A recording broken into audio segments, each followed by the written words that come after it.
Hey, Amanda. Hello. Good morning. Good morning. Good morning to you. Where you from? Originally Gloucester City, New Jersey. Okay, Gloucester City, New Jersey. I'm familiar. What brings you out here to Atlantic City? Honestly, I first came out here when I was 16 and searched for my biological father. All right. How did y'all like separate, you and your actual father? My mom's never let him in my life. My mom's like bipolar to the max. Okay. And just like thought he was cheating and was like, you know what, get out of my life. Right. And that was when she was pregnant with me. And you don't have to tell my dad twice. Right. You tell him once, he's like, all right, peace. Wow. So. Okay. It's a lot of trouble And stuff at my mom home. always kept him away from me and told me a whole bunch of lies about him. Okay. Wow. Okay, so the family had split up and stuff, and you was out looking for your father. That's what brought you to Atlantic City? Yes. And how old are you currently? 29. 29? All right, still pretty young. Yeah. How's your Did you end up finding your father? Yes. Yes. I did when I was about 22, I think. Right. It was a good meeting. I was honest with my dad from the jump, and come to find out he's like a drug addict out here also. So. Okay. When you was looking for him, were you already getting high or? No. Okay. So when I came out here, how do I say this? Okay. When I first came out here, I was 16, being young on the streets, not knowing how to make any money or anything. I got introduced to the game. The game? Yes. What's that? Prostitution. All right. Selling drugs. Okay. Yeah. So, come to find out, like, I could make money. Okay. Easily. And so, I started doing that. At first, I was just drinking and smoking weed. When I was 18, I was on what prostitutes or working girls call a date. Right. And the man was smoking crack and kept asking me repeatedly if I wanted to play. So I kept telling him, no, I only smoke and drink. Right. And I finally was like, yo, if it makes you shut the fuck up, just give me a blast. And it was off to the races since then. Wow. Where's that guy now? You haven't saw him ever? Nope. That was like a one-time thing. He was, as far as I remember, he was from Texas, I believe. Okay, he's one of them tourist guys? Yeah, he was here for vacation and haven't seen him since. So when you was looking for your father, you wasn't on the drugs first, right? Nope. And then you started hanging out here a little bit, you know? People, places, and things. That is one thing that is true. Did your father try to keep you away from this lifestyle? No, my dad's in this lifestyle. Okay. I know, but you know, some people that's in the lifestyle, they don't want their kids involved. I was already in it when he met me. Okay. So, and like I said, I was honest with him. So he was like, fine, just as long as you let me know you're okay and just tell me the truth. Right. As of right now, what's your actual drug of choice? Heroin and cocaine. Heroin, cocaine. Okay. How much you think you spend on your habit a day? Too much. Can you give an estimate? A day? I'd say well over 250. Well over 250 a day on your habit. And right now you're currently prostituting to support your habits, right? Correct.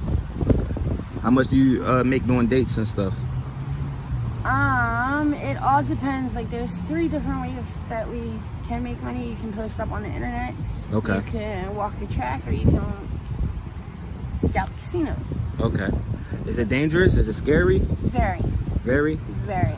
Do you have any bad experiences doing this type of stuff? Quite a few. One that I do remember that stands out is I was on a date. I normally don't go cheap. Okay. I was out all night. It was like 4 a.m. I was dope sick. Okay. Guy pulls over. It was like a middle-aged black guy. Okay. He's like, yo, I got $20. Suck my dick. I told him, dude, I'll give you like 15 minutes. Right. Let's go. We parked behind the Covenant House, which is the young shelter Yes. for the young kids. Shelter for young kids? Okay. I was sucking him off, I realized, like, I was like, well, it seemed long, so I looked up and it was well over his 15 minutes. So I'm like, yeah, dude, your time's up. He was like, bitch, no one leaves with my money without making me come. I'm like, man, wow. Get the fuck out of here. I walked out his car. Next thing I know, he was coming up behind me. He started choking me. He's like, now don't scream. If you scream, it's just going to make it worse. So my idiot ass tried to scream. And yes, it made it worse. He said, now listen, I'm not going to let you go until you put your hand in your pocket and give me my bread. So I ended up getting the bread out. He threw me down to the ground, got in his car and tried to leave. But by my luck, well, by the grace of God, as he threw me down, a cop was driving by. So I was able to wave down the cop and tell the cop, like, look, this dude just tried to kill me. Right. And I was honest with the cop. I was like, look, listen, he paid me to suck his dick. He couldn't come. Right. And they arrested him. They arrested him for that? Yes. Okay. I'm happy he's gone. Because he could have killed you. Yeah, it's not the first time. Or hurt, or make somebody else another victim, you know? Yeah. It's not the first time, and I'm pretty sure it won't be the last. Okay. You got any clean time under your belt? Yeah. My longest was 9.5 months. Okay. That was because I was incarcerated. Okay. And Are you able to speak on your charges or no? what? Are you able to speak on your charges? You gotta. Oh yeah. What are you charged for? The one that had me in there for 9.5 months. Originally it was a prostitution charge. Okay. And then I got released. ROR, released on your own recognizance. I was supposed to go to court. Didn't go to court.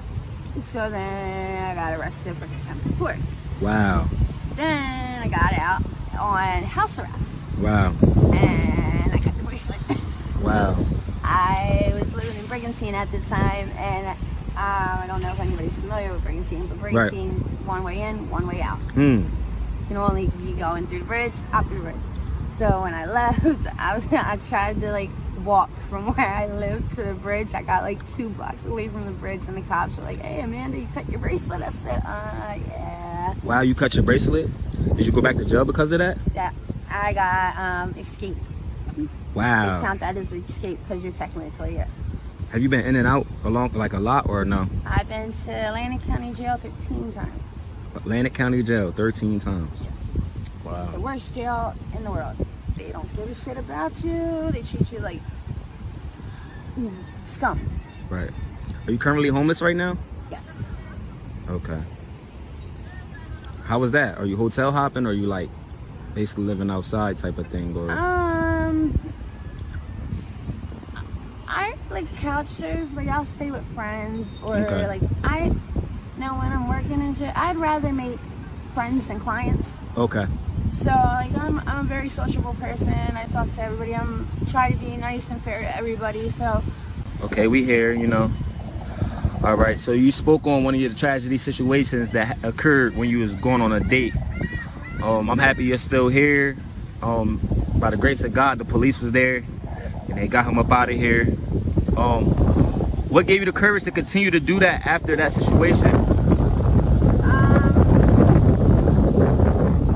just being homeless. Okay. Nowhere to go. My mom gave up on me. Wow. I don't. It's either the streets or nothing. Streets or nothing. Do you want to get out of this lifestyle though? I mean, I would love to be a normal person. Right. So you feel like that you're not a normal person living the way you're living? No? It's not normal at all? Not at all. Not at all. No kid grows up and says, "Hey mommy, I want to be a drug addict and a prostitute." Right. You definitely got a point there. How was your childhood? What was your hobbies before the drugs? Like, growing up, like up until the age of 14, everything is normal childhood. Normal childhood. When I was 14, I was sexually abused by my stepdad's brother, and that's where everything started going downhill. I'm so sorry about that. I hate hearing stuff like that, you know. You think that caused a lot of depression and issues in your life before the drugs? Yes, I became highly suicidal. It triggered a lot of mental disabilities. I have post-traumatic stress disorders, schizophrenia, bipolar depression, anxiety. Pretty fucked up. Everything. Do you think you use drugs to cope with your depression and everything that you're going through as well, or no? Honestly, the cocaine stops the voices. Okay. So I tend to use more of that more as a mental thing. Okay. The other shit, I just like the high. Like getting high. You lost any good friends out here living the same lifestyle you're living? I've lost quite a few. How that came about? Overdoses. Okay. Would you tell a little girl, a young guy, 16, 17, you know, very young, running around the streets, getting involved with the same lifestyle that you're currently in, what advice would you give the kids? Get out while you can. It's not worth it. There's no fun. Right. No fun at all. Where do you see yourself in 6 months? In 6 months, hopefully, I refuse to be homeless and struggling out here another winter, so I'm actually looking into getting into detox and go to rehab and trying to straighten my life out. You know what? That was my next question. I'm so happy to hear that.